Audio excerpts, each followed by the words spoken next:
සුසන්ති නංගි උපන්දිනයට මාලයක් අරන් දෙන්න හිටි.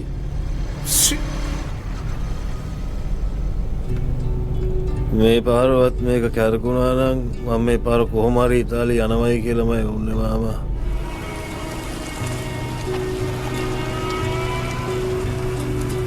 බැරි වෙලාවත් ඔය නිදාන අපිට හම්බ වෙලා අපි කෝටිපති වුණා නම් උඹේ සල්ලි වලට මොනවද මාමේ කරන්නේ? දිකොයි පුතා මගේ කාලාන්තරයක් තිස්සේ ප්ලෑන් එකක් තියෙනවා. ඒ මොනා නම් මම ඉස්සෙල්ලාම කරන්නේ අපේ රංජි පුතාගේ වතේ නානතටන් යක් ගහ තටාකයක් පිස්සුද බං? ස්විමින් පූල් එක.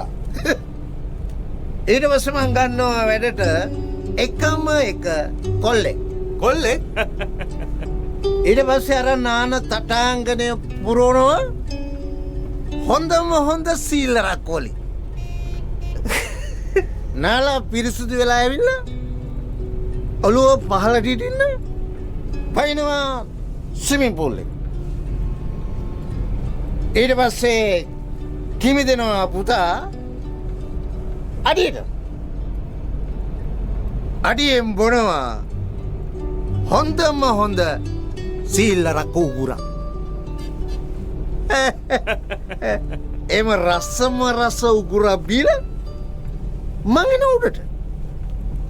එනකොටම අර වැඩට ගත්ත අහවල් පුතා මට කවනවා රසම රස බයිට් එක. කොහමද පුතා? අන්න සැප පුතා. සැප අන්න